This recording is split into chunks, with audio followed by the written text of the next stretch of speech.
Hello, everyone, and welcome to Conversations in Horror. I'm your host, Kevin L. Powers. I'm also the owner and operator of Something Wicked Entertainment and Events, and welcome to our show today. Now, if you've been listening to our podcast, and if you're one of our regular listeners, you'll realize that what we do is we delve deep into the bowels of horror from every different subgenre and corner of the market, as well as every different decade. We kind of explore a little bit of everything to allow you, the audience, to be able to experience what me and my special guests love about horror and a particular horror film. Now, the film that we're going to be discussing today is one that may or may not be well known to the audience out there, but because it is the 4th of July and we wanted to do a couple of special episodes to celebrate this monumental holiday, we picked a film from the swamps of 1972 where the frogs come out to kill. So that is 1972's Frogs, starring Sam Elliott. But to talk with me about this movie is Dave Watkins. We all want to thank Dave for talking to me about this film today. Well, thanks for having me on, man. We're getting ready to talk about some frogs. So for everyone listening, I had never seen this film before we actually decided to do it for 4th of July. It was a good opportunity for me to actually sit down and watch this film, which I had just barely knew existed. I just had never seen before. But Dave here has actually seen it more times than me. So let Dave start us off for this conversation. Yeah, so I think I've seen this film now I've seen it 3 or either 4 times, but I mean it's definitely different than I remembered it though. I remember seeing it on TV a long time ago, and it's and I saw it, have it on DVD, and I saw it maybe 10 or 15 years ago, and I watched it this time. But it's I know it was sort of like The Birds. Alfred Hitchcock's The Birds is kind of maybe what triggered this. It's about a bunch of not just frogs. The frogs are really in charge of the other. They ribbit and they croak, and I think they kind of cause the other animals or the other reptiles mostly in the film to attack people and kill them. Sometimes there's other types of creatures too, other than there's alligators and even spiders. Yep. So it's there's a few rules to this that are may or may not be right, because it doesn't seem like, maybe there doesn't, as far as I can tell, there's no mammals. They don't control the mammals. There's a dog that doesn't turn vicious. So it's something about the animals mostly reptiles, but also some other animals out in the swamp that turn on people. But as far as my reaction to it, I think I remembered it in the way that I did remember it was the people getting killed by the different animals, and I did remember it not being very graphic with all that, and it was kind of, in some ways, it was a little I guess frustrating that I didn't see a lot. Yeah, do I know? I would say tame. Yeah, tame's a good word. Yeah, I like that, but it's maybe. But say if you watch Alfred Hitchcock's The Birds it is similarly tame, but it's actually rewatchable, and this one's a little bit rewatchable too. But The Birds is really well done, and where this one is somewhat well done, but there's something missing from this, and I always thought that every time I think when I get to the end of it, I always had thought they had a pretty good opportunity, but then they missed something. But there is a lot of good stuff in the film too. Well, yeah. Well, the thing that sets this film apart, in my opinion, is the fact that it's a very heavy eco horror vibe, and the fact that it's very big on man versus nature in the film. And so that's what really got me when I first watched it. Wasn't thinking that was what this film would be about, but even the small, subtle conversations that are had between the family members as they're each getting bumped off one by a different animal, is the fact that they're always talking about the environment and how much they hate the frogs. And I love the one thing I did like about the film is that the frogs don't actually kill anyone. You're right. It almost seems like they're leading the charge for all the other animals. Right. And that's one thing, kind of like with the birds. In the birds, it's never explained why they're doing it. There's very heavy implications about why they're doing it, but there's no direct explanation. People make assumptions throughout the film, and as a viewer, you can make some assumptions yourself, especially from the first scene.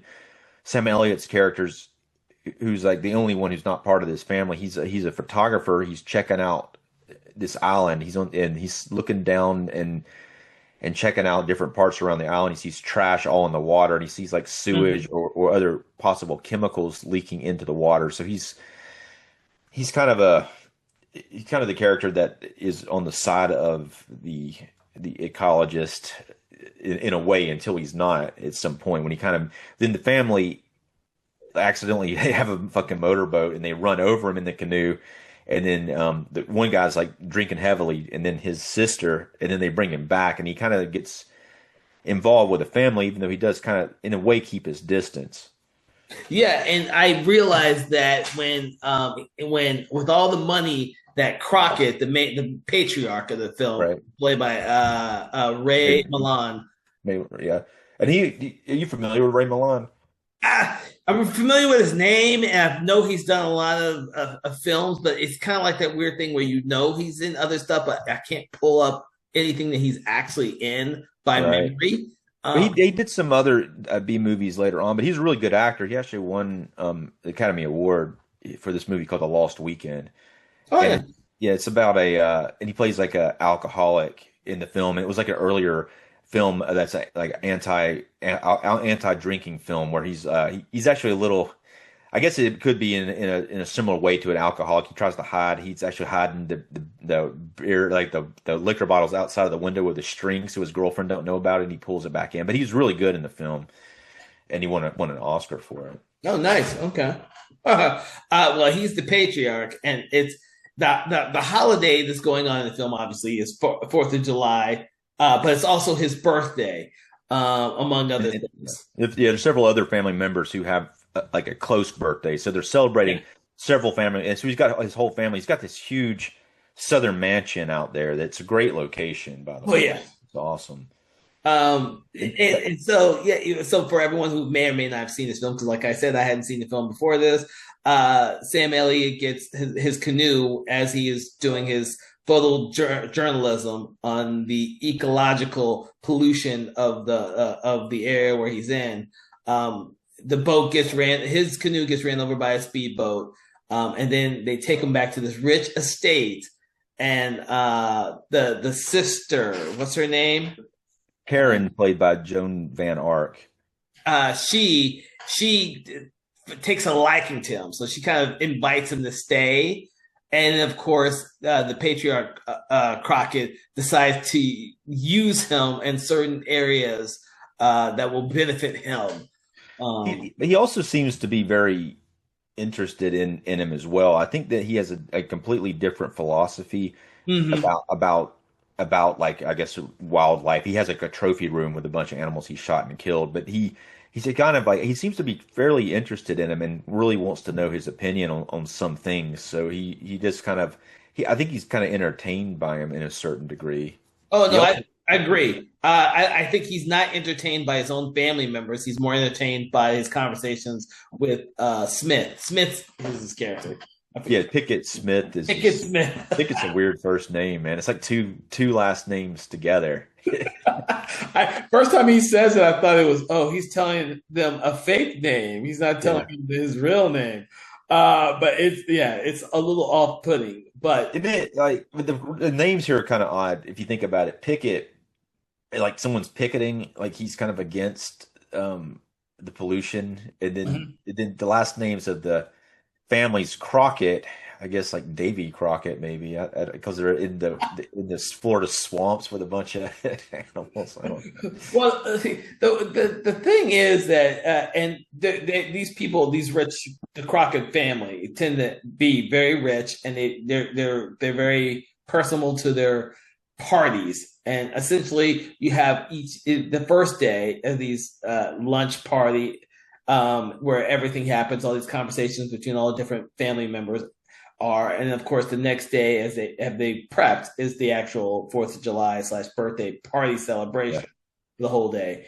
But the thing is that the writing on this has put together an eclectic mix of family members. Like no two family members are alike, but they also highlight the difference between the help staff versus the family people, and then of course Smith as an outsider. who seems to be interesting to all the other family members who are not from money. Yeah. So that whole Yeah. dynamic is played here as well. Yeah, it's interesting that he stays too. The Pickett character stays. Obviously, the script's going to, and he kind of likes the girl, but he ends up staying for longer than you would think. But you're talking about the help staff, which is African American, both Mhm. of them, and it's like almost like a Southern plantation house. Yep. But there's also one of the guys, one of the family members has a black girlfriend as well that he's kind of brought over there almost as a just kind of mess with the rest of the family members. It seems like, Hmm. Yeah, but yeah, because she there's a moment in there, and I can't remember the moment, but she's speaking to, is it Kenneth? I've now lost because it's a whole family member, but yeah, no, yeah, yeah, she's speaking to her boyfriend about all the different ways that she is superior yet different from the rest of the family members, and they make sure not to say that it's also because she's black. yeah, yeah, Um, yeah. but that They're also real careful about it. They're real careful. They never really like careful say about it. it. But that also plays very well with the conversation between her character and the female African American cook, Yeah, Maybelle, because they kind of comment that their both real names are Maybelle. Um, right. and of course, later on in the film, the African Americans are the ones that actually flee the household on their Yeah, own accord, as opposed to everyone else who stays there at the plantation because of money and family, which I found very interesting while I was watching the film. Um, right. And the patriarch, he seems to be he's there's something going on with him mentally anyway. I think he's very old. He's in a wheelchair, and I think he's just kind of I think he's about ready at that point. I think to go on, and he's not. He's also like he cares more about continuing on with the party, even though some people have died. He wants to keep going on with it. So there's something not quite there with that guy anymore at this point mentally. Something that has to do with tradition and his he always wants everything to be traditional. Like he gets mad at the kids for being late for the lunch party, and he gets mad at the kids' parents to tell them they need to be better disciplinary parents and stuff like that. Yeah, He just seems like he's set in his old ways. But the one thing that makes him different from everyone else is like the frogs and their presence there doesn't bother him. He says you get used to it. yeah, It's just a little bit more frogs than normal. And he makes that comment to Croc, to Smith, to Pickett, yeah, that he makes the comment that it's just a few little frogs. It's not that big of a deal to him. And then of course, just because he can't trust people who aren't part of the family or come from money, when he has Smith go out there the very first day to look for his man who was supposed to be spraying some type of pesticides to kill off the frogs because the family members can't yeah, stand the frogs. Like yeah, he's perfectly yeah. fine with it, but the family members aren't. Yeah, so they're gonna go kill him, and apparently there's a lot of frogs. But what's weird about the film, well, actually I liked it a lot this time, but the first maybe 30 minutes of it, there's like no real implication of anything horror going on at all. It starts off with Sam Elliott's character, which by the way, Sam Elliott's really young in this one. I don't know if Really young. he's young before, but it starts off with him in the canoe and him coming in and meeting all the family members, and it's more of like you kind of get involved with all this kind of drama going on with the family, and, Mm-hmm. and a little bit of like the frogs are being annoying, and then not until he goes out and he finds the guy who's he's talking about, he's going out to spray the frogs. He finds him dead in the woods. About 30 minutes into it, that's the first time you have any indication of any type of horror going on in the film. Yeah, and at that point, you're not really 100% sure how he got that way. That the person who's dead that Smith finds, he just finds him face down in the ground in a pool of water, and different types of reptiles are surrounding him. Yeah. At that point, he just, Smith just is, he died some way, but it could be anything. The most important thing is that he sees all the pesticides this guy has been spraying around all over the place, and he sees all the dead bodies of all the different animals. I think that's very important for visually because you see all the different types of animals in that scene. So when the animals start killing the characters, you realize why it's all these different types of animals killing as opposed to just frogs. Because I assumed it was just going to be frogs killing until I watched it and realized, oh wait, the first real person that dies, I think dies by spiders, and then there Yeah. are people who die by snakes, and then there's the alligator or crocodile that kills. Yeah. So. Frogs don't actually kill anybody, but Yeah. the frogs maintain a presence throughout the film because you hear them throughout the entire audio track of this movie. And it changes depending on which scene you're in, whether or not the frogs sound far away or really close, or a whole bunch of them, or a little bit of them. Well, the frogs too. Sometimes when people are getting killed, the frogs are there watching, and just Mm-hmm.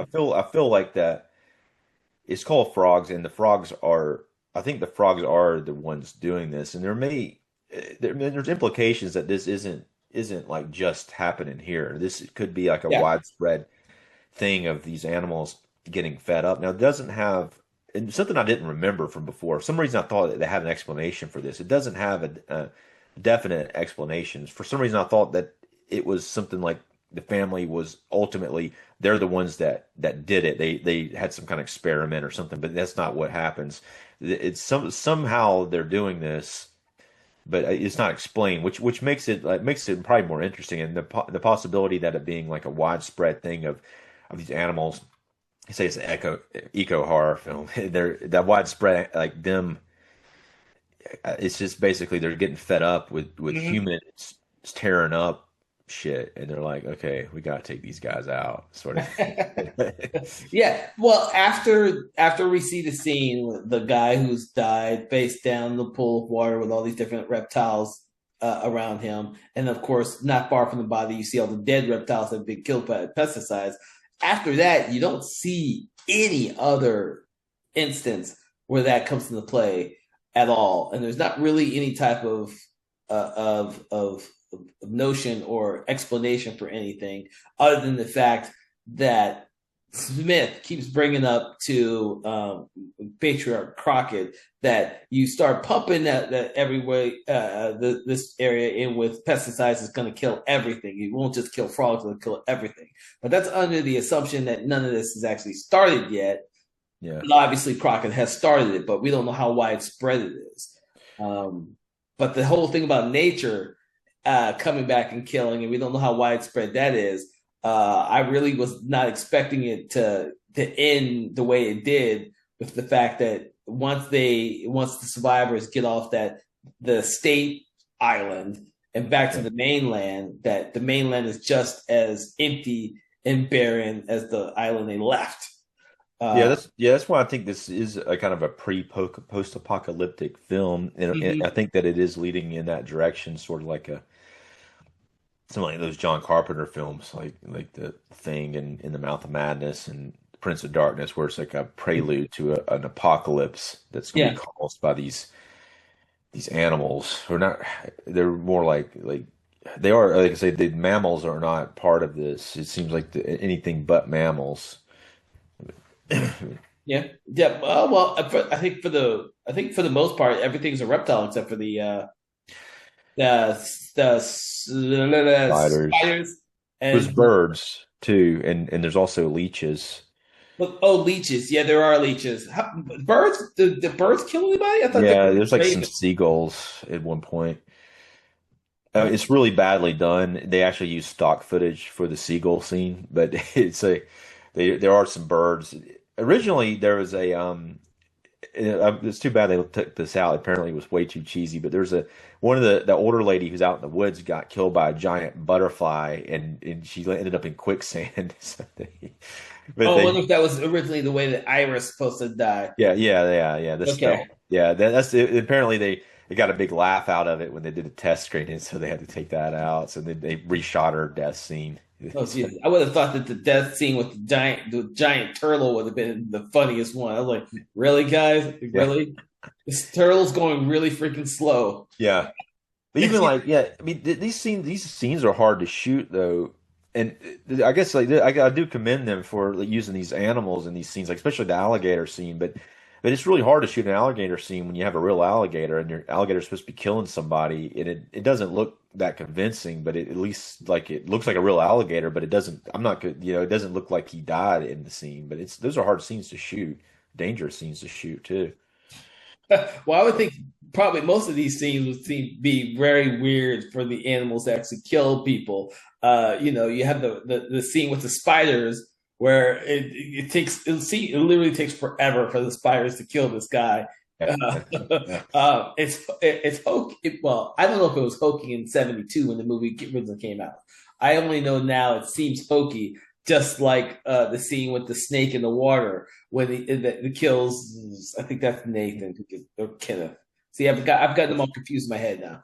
Yeah, well, there's different family members. I don't know if their names are that important, but it's But the one guy who gets killed at his speedboat because he swims out. yeah. That's Clint is that guy's name. Clint, I think that is Yeah, Clint. I think that is Clint. yeah, and he does have a pretty good bit of screen time. Really, he's pretty Yeah, hilarious. He shows up like on the speedboat boat, just like chugging a Budweiser, and yeah, he yeah. knocks the guy off his boat, and then he seems to be having some trouble with his wife, and they're not getting along too good. So Nah, nah.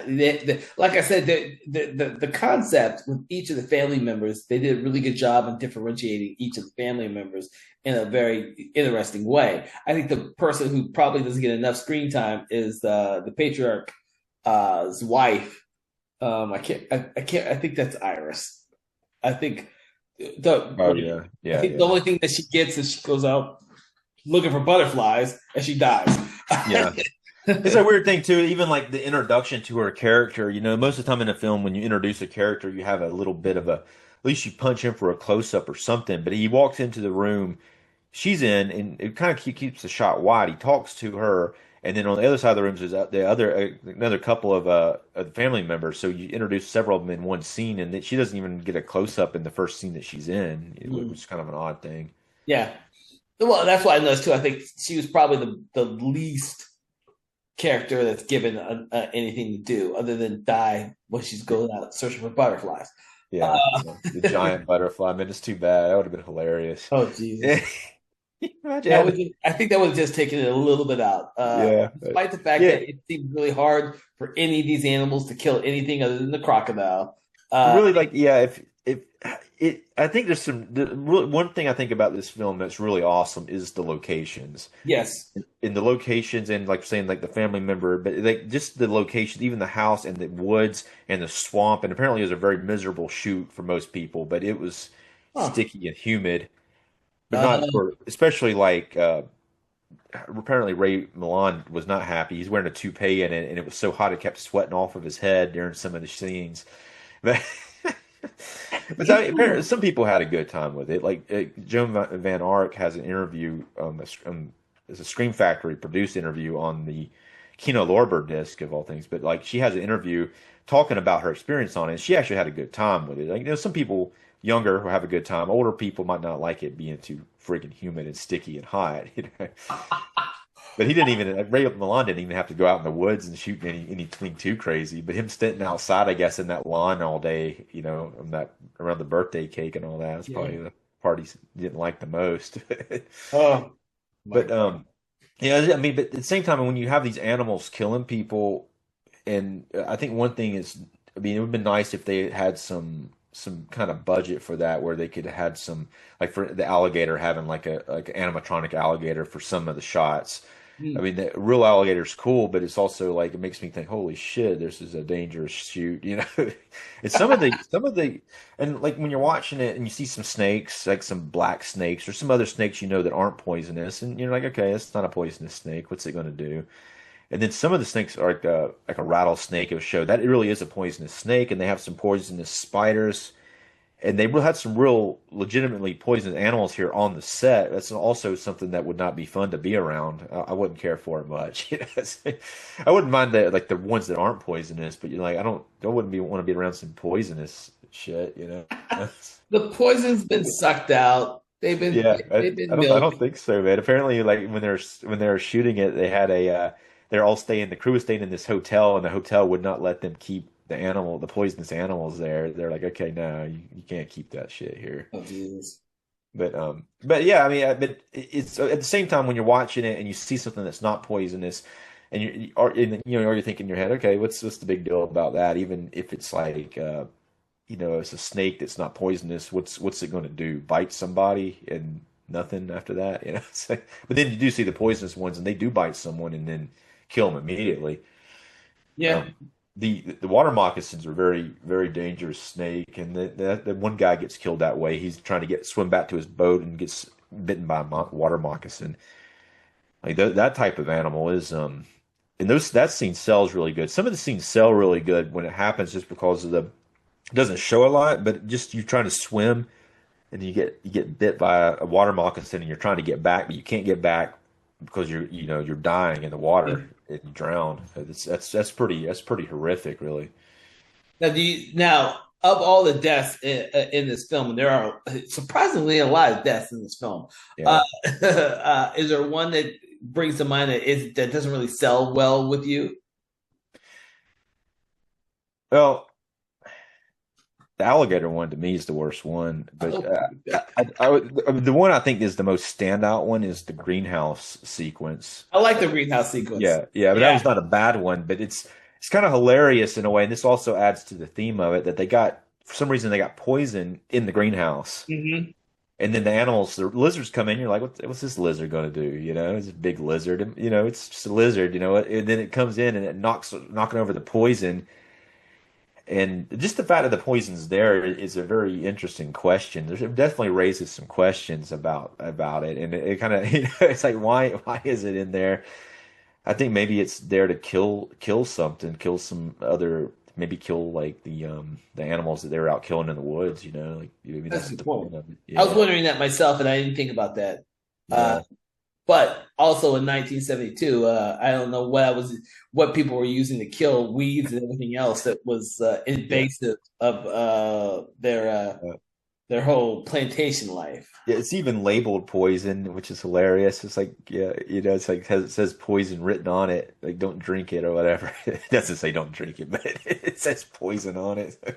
No, but It's it's a not, really cool scene because it starts off with only. It's a really suspenseful scene because the one guy is just standing there trying to find flowers for for the birthday party, yeah, and he starts hearing the glass break, and he doesn't know yeah, what it is at first.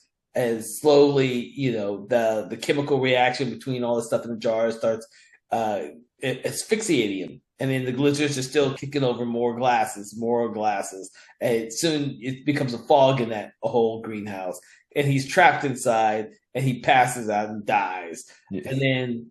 I mean, because you hear a lot of glasses falling. Like there's yeah, lizards everywhere in this room. You can yeah. hear them, but you may not be able to see them. Right. What about, so which one do you like of all the deaths? Which one did you think didn't sell? The spiders, because it kept. I like the spiders, but I also hate it because it looks so damn cheesy. Yeah. You have I don't like spiders myself because I don't like watching scenes like that. I was kind of like not watching during that scene because I don't like that shit. But I love spider movies. Spider movies to me are so fun. it's funny, arachnophobia is I love that film, but it's something about it when it goes on for so long like that, and like you're saying, it's just really cheesy. But there's a scene in the film The Beyond. You saw that, right? Yes, that's Yeah, cheesy also, but it's yeah, so but much it's a very fun. similar. It's a very similar scene, but it's a lot more graphic. That was like in 1981. This was 1972, so that was almost 10 years later. But it's like it took this scene in the Beyond and it made it gory. It kind of did the same exact shit, but made it gory. Well, with this scene in this movie, the spiders don't actually. I can't remember if they actually you said actually see them biting anyone because all that moss from all the Yeah, trees seems to just drop down as though the spiders are throwing this webbing everywhere, And I was Yeah, like, it's the moss coming off the trees. Are the spiders knocking all this moss yeah, on him yeah. as he's dying? And then the spiders just kind of come in through the moss and they just kind of get over him, his body, Yeah. and he wiggles for a little bit. Ah, oh, Oh, yeah. I almost but feel like too that the actor's having to like pull the moss onto himself more during the scene because it's like it's like he's having to pull it onto him instead of pushing it off. I like, dude, yeah, yeah, it's a suspension of disbelief. It's funny because my first image I said is like, oh, the moss is falling on them, and they're trying to make it look like they're throwing all these spiders are trying to put them in the web. It was so hokey to me, and I was just laughing the entire time. Yeah, But I I like think. spider movies, so it was Yeah, fun. I think like that's a lot of people like this film in a way too because they do think it's kind of cheesy like that, and it's kind of got a cult following for that reason. And it's not. And the weird thing is, like, they took out that butterfly killing scene. That would have really solidified it as a really cheesy film, the giant butterfly killing that lady. But some of the scenes are not, and some of them are, and it's not necessarily like that one there. And just it's just sometimes it's like okay, they kind of bit off more than they could chew with this scene. Sometimes when it doesn't show it, it's more effective than when they do show it. Mm. But the film does have like it does have a pretty good, even though it's not a horror like, but it does have a very good setup. It has a very good setting. Yeah, yeah. It No, just yeah. this is film, and this is what I commend about the film is that it's not by our standards today. Someone doesn't actually just die the first 5 minutes of the film to set up the plot or the Right. tone in this movie. This is a very subdued tone for until you, like you said, the first killing in about 30 minutes. It's got a very subdued tone. It's setting up the characters, establishing the world that we're in. We're in a world where this one photographer is stepping into the world of rich people on this plantation slash estate. But he seems to be able to navigate himself with no problems and stand up for his own beliefs. Because he doesn't stand down to the patriarch Crockett. He Yeah. literally tells him everything. I'm a photographer for Yeah. writing an ecological or pollution or article on pollution. Like a normal Yeah. person nowadays wouldn't say that because they might get kicked out, and you might see a little bit more aggression with Smith as he tries to get the information he wants out of Crockett for his article. But once he gets to that plantation, everything that has to do with the article is thrown out. That's one big fault I find with the film. Like, if you are a real reporter and you're currently being paid to do an article on pollution, why not ask the questions Yeah. of this family because they own the island, so to speak? Just to ask them the questions that people are asking, but they're not answering. None of that happens Right. in this movie. What what I think is hilarious, which I was laughing about. He goes and finds that body in the woods, Mm-hmm. and he comes back and he tells them about it, and he doesn't want to tell the family about it yet because he doesn't want to ruin the party, that patriarch, and he kind of goes along with it. I think that something weird happens. I think we could like kind of it could be a writing thing or it could be like a character thing for Sam Elliott's character, the Pickett Smith character, but he comes into this family and at first he seems to be pushing against it, and then he seems like maybe he's starting to kind of like the idea of it a little bit. And he definitely likes the daughter. Mm-hmm. So maybe that's why he stays. But he keeps saying, "Hey, what about this dead body out in the woods?" And that's to me Yeah. that's the hilarious part. It's mentioned several times. He doesn't say it out loud until somebody else gets killed, because at that point they think it might just be the guy who was out in the woods and got bit by mistake by a snake. Um, but yeah, I think if he pushed too hard with the questions, I think they would have kicked him out. Mm. And he wanted to stay in a way. At first, he seems like he keeps wanting to leave too. At first, and then he decides. I guess not until he like he finds the body, and then he decides like he comes back and it's late, and it's like he decides to stay then. But at first he is kind of trying to leave, and then I think he does kind of start to like it a little bit Yeah. before all the shit hits the fan. So Well, no, that's the thing is the movie takes place roughly in maybe 24 to 48 hours, but not, right, it literally is part of the first day into the next day, and of course they whoever survives escapes before the end of the second day. Yeah. uh, uh, for the type of movie it is, this has got a heavy body count because almost every family member dies in some mysterious way. And I like the fact that no one dies the same way by the same animal. I thought that was really clever because that could have been really or a very repetitive thing if Yeah. certain characters were dying of the same thing. Yeah. Yeah, Um, sure. Yeah, they do some fairly creative things within the. They're definitely restrained by the budget and with how dangerous it is filming these scenes with the mhm. animals that they choose to be in the scenes. But yeah, it is unique that way that they have different animals killing the people. And I think that if this was done now, those scenes would be better as far as because they would have either they maybe some CGI. I think using real animals and then mixing that with CGI or animatronics would make it a lot better, and maybe adding some gore into it. You don't have to go overboard with it, but it could be some of those scenes could be done a little bit better. Oh, come on. If they were to remake this now, everyone would die from ravenous creatures. They wouldn't just be normal creatures like in this movie. The way this is portrayed and filmed, all of these animals are reacting in the way they probably would or could. But if you were to do a remake, they most certainly would not act the way that they would or could. It would be something really exaggerated to get a bloody result or a very comedic result. That's how Yeah, I see a remake of this, and it could be done. yeah. I mean, I think the yeah, I mean that idea could work. It would be fairly effective. You could do it this way, but I get the environmental part of it here without the explanation. I don't know how much it would. You would almost have to have something more for it to hit harder, I think. But I don't know. I mean, I You'd think the have environmental message is there. There was a lot going on in this 1972. That's one weird thing about this film. It doesn't feel like a 1972 movie to me. This is pre-Jaws as well, but it doesn't feel that way. I always thought it was maybe early 80s from watching it before. I didn't realize it was so early of a film. I didn't realize it was 1972 when until I was watching it this time. interesting. I never thought about that. I will have to take that into consideration when I watch it again. I didn't think about that at all. The era in which it was written or released. Yeah.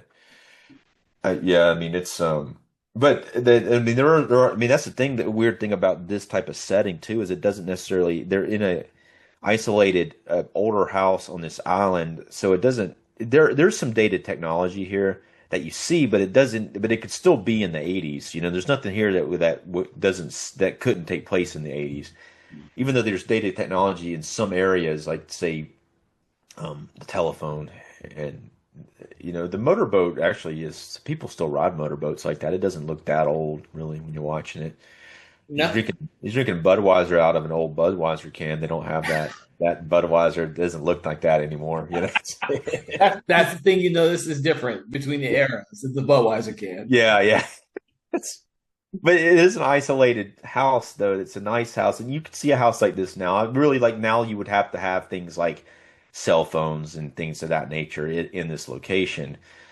You would have to have it almost like where there's no Wi-Fi or something, maybe. But I guess they could have the Wi-Fi going. But this same location could still exist for the most part, just like it is in the film. Hmm. Hmm. Okay. And so, how do you think this movie plays as a Fourth of July movie? I want people to think about why they should watch this movie for Fourth of July, since that's what we're Well, releasing this episode. And yeah.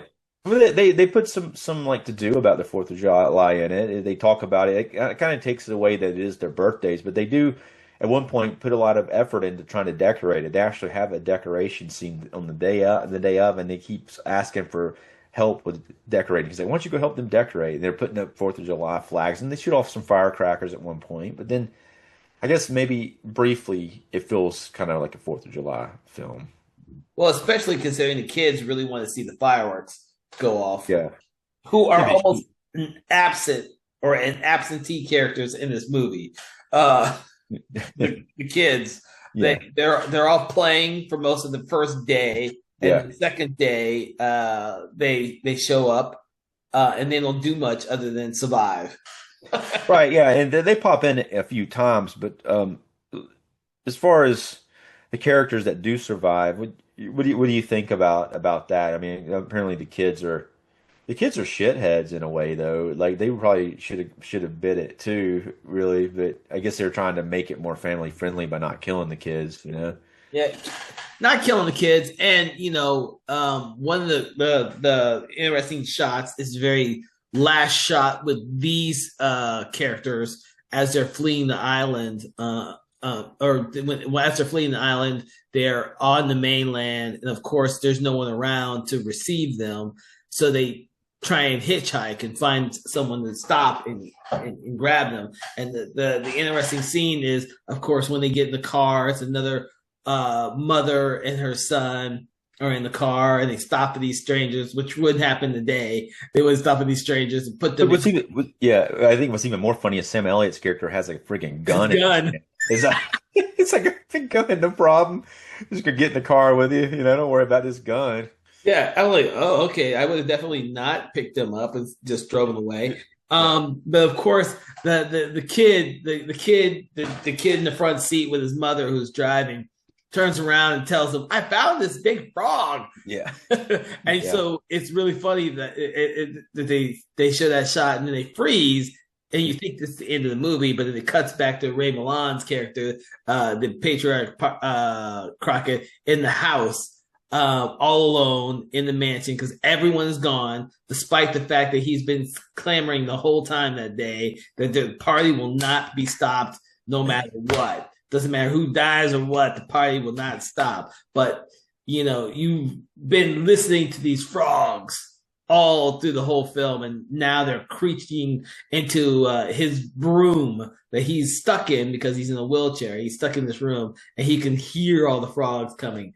In theory, coming for him really slowly, making this one of the few times in the entire movie where the frogs are supposed to be directly part of killing a character in the movie. Of course, it's not like he really dies in theory on screen. What we see is we see him falling out of the wheelchair and frogs eventually covering his body. But that doesn't necessarily mean he dies.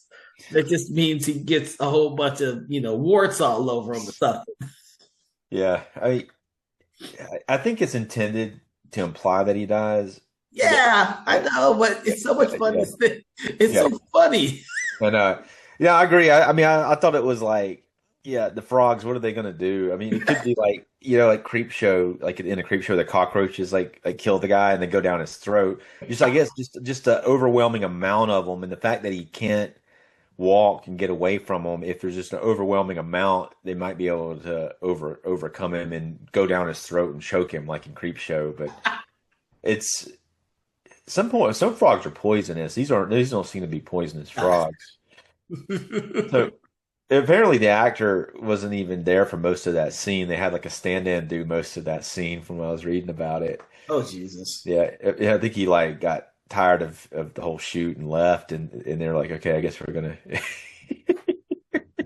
Oh my God. That that may be how the film ends. And of course, there seems to be a balance that has now restruck after all these rich people have been killed by the frogs in nature. Yet we don't ever see a return to nature in any particular way, like we kind of do in the birds.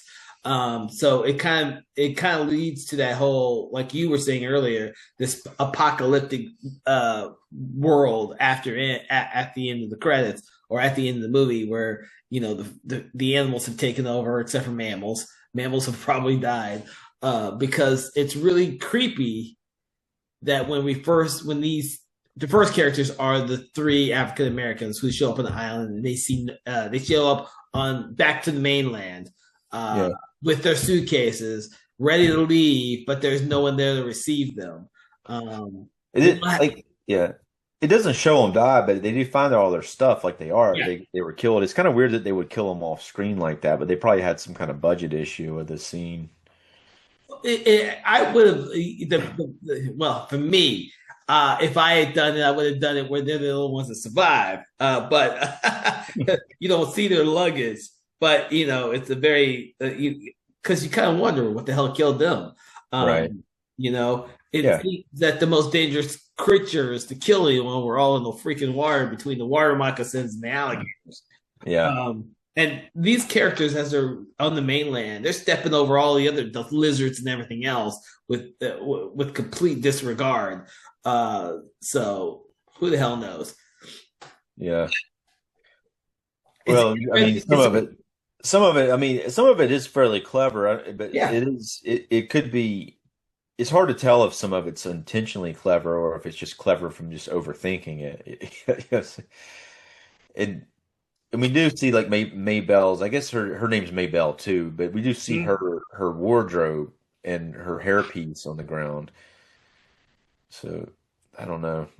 It is like I say, it is kind of odd that they got killed, and then these other characters who are in that same spot don't meet the same similar fate, and they're able to make it to the highway where the cars are. You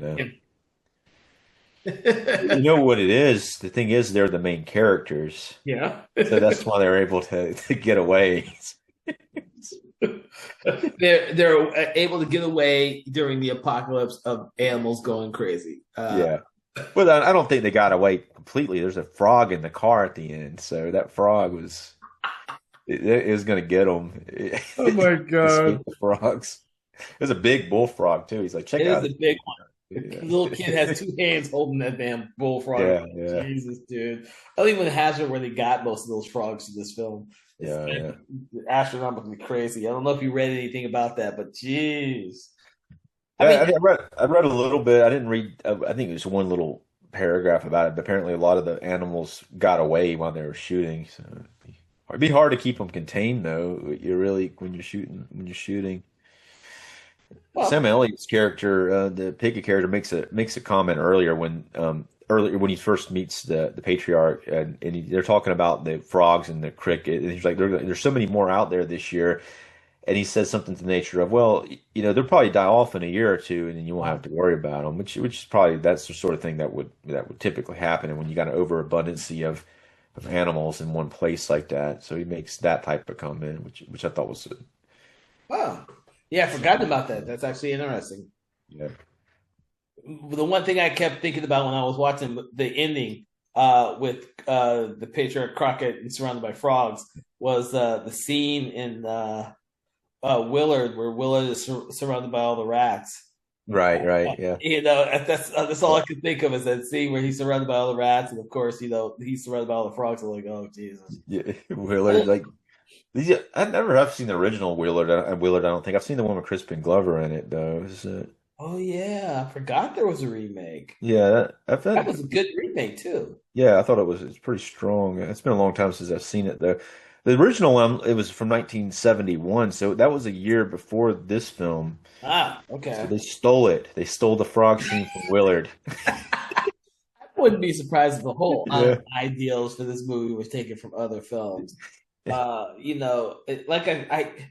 I seem to want to recall, and I could be completely wrong, that when this movie came out, there was this whole little thing about eco terror movies that kind of lasted around here, and I just Yeah. look for actual films and dates and stuff like that because I believe for a small amount of time, eco horror was in.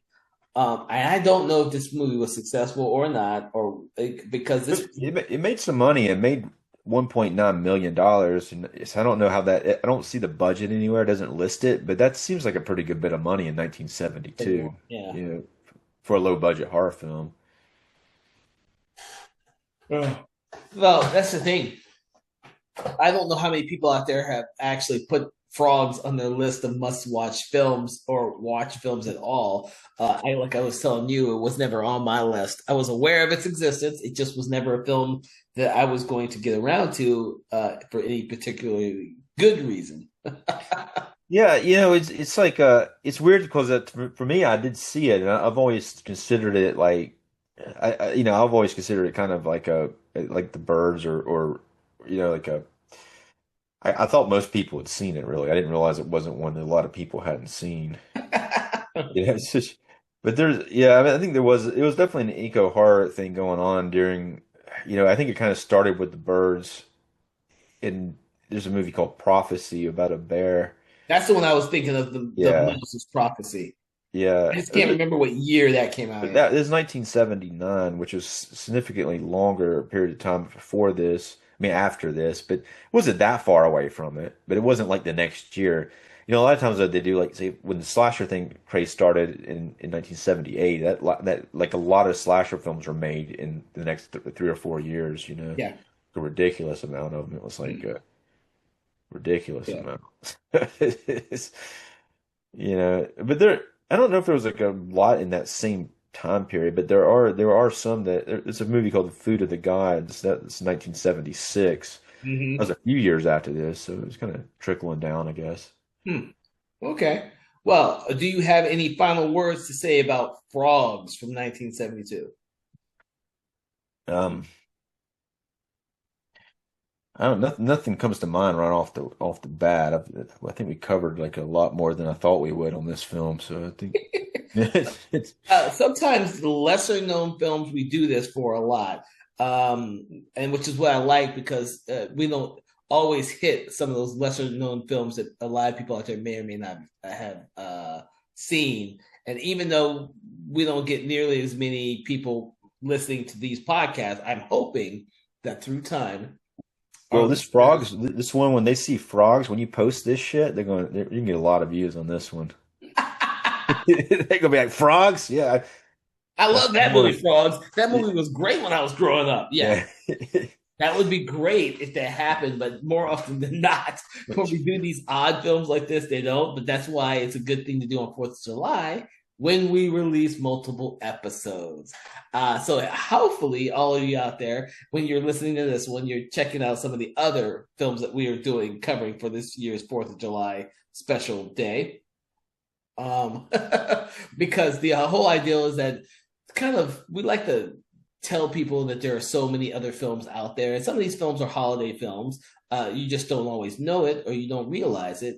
There are more than just Christmas and Halloween and the occasional Leprechaun for St. Patrick's Day movie out there, and it's good to take a breather and check out some of these 4th of July because there's a lot of 4th of July horror films out there. That's about the only thing I have left to say about Frogs. I think it'll be an interesting film to watch on the 4th of July. So, right now we're going to rate the movie. We normally rate the movies on our show from between 1 star and 5 stars, determining if it's the merits of it. 1 star being very poor, and 5 stars being amazingly excellent, Oscar worthy film. Where on the spectrum do you put this one, Dave? Well, like I said before, there is an Oscar winner in the film, Ray Milland. The cast is especially like him and Sam Elliott is really really great casting in a horror film. But as far as like I said, or I first started talking about it, I do feel it's something that every time after I watch it, I feel like it's something they missed some kind of opportunity. So I'm going to give it a 2.5 stars. Okay.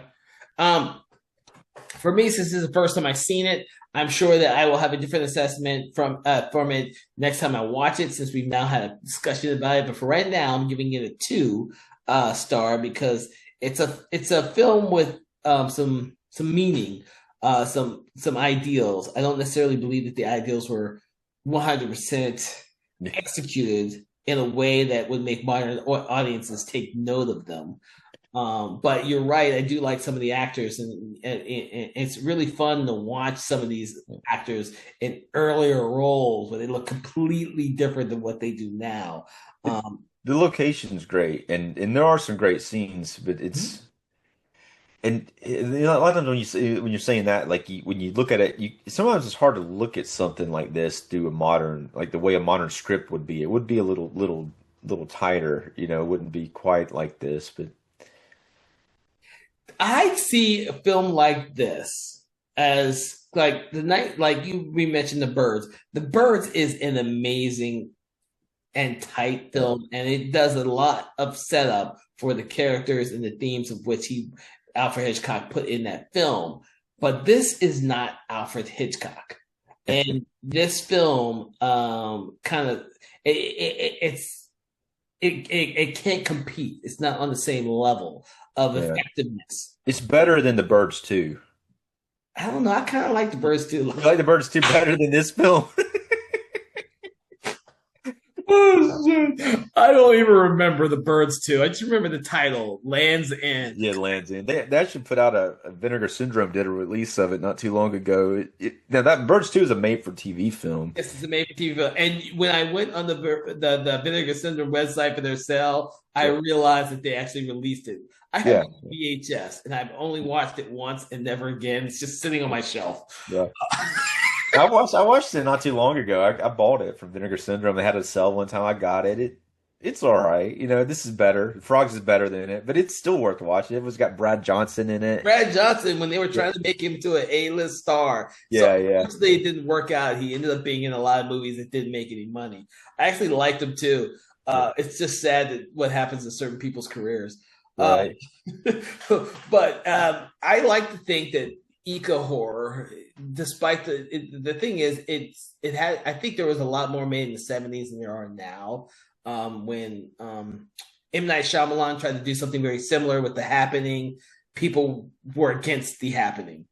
Like you don't The Happening. Yeah, The yeah. Happening.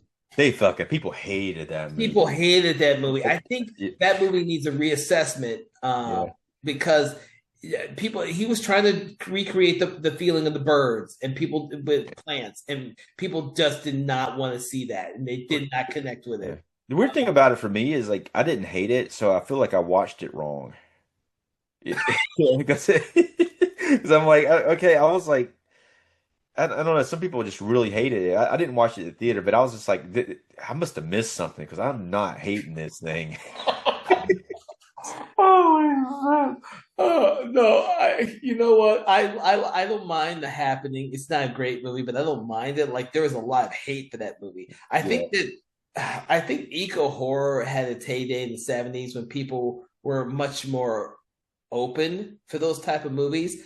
I don't think eco horror works so well today. I mean, Larry Fessenden did. I think it was it Wendigo or was it shit Beneath? I can't remember which one because it's been a while since I've seen both of them. He likes to throw in some eco horror with his movies. But there's not a lot of people who want to go out of their way to do eco horror anymore. Um, but you kind of tread in like a thin line when you do it because you do kind of go into like the globalist when you do that. So it's kind of like you don't want to preach at people and you don't want to like take like a necessarily a political stance with your film unless you do want to. But you're basically going to put off a lot of the audience if you preach at them too much yeah. about shit. Yeah. I think one of my favorites was probably Day of the Animals, eco horror. But it's really hard to do right. I won't say right. It's not. It's really hard to do effectively. That doesn't mean that something like Frogs can't be fun to watch. Uh, Yeah. like I said, that first 30 minutes, 40 minutes are a great setup for any type of movie in general. That Yeah, and you almost want to see the party happen, you know? Mhm. I'm like, I want to see them eat the cake, and they don't ever get to eat it. No, no, because Yeah, there's not enough people left to eat it yeah. other than kids. The cake gets ruined. I mean, I'm like, eat a piece of cake. Dude. With that, we're going to come to a conclusion on our conversation about frogs 19 from 1972. I want to thank you, Dave, for joining me on this conversation and for this special 4th of July episode.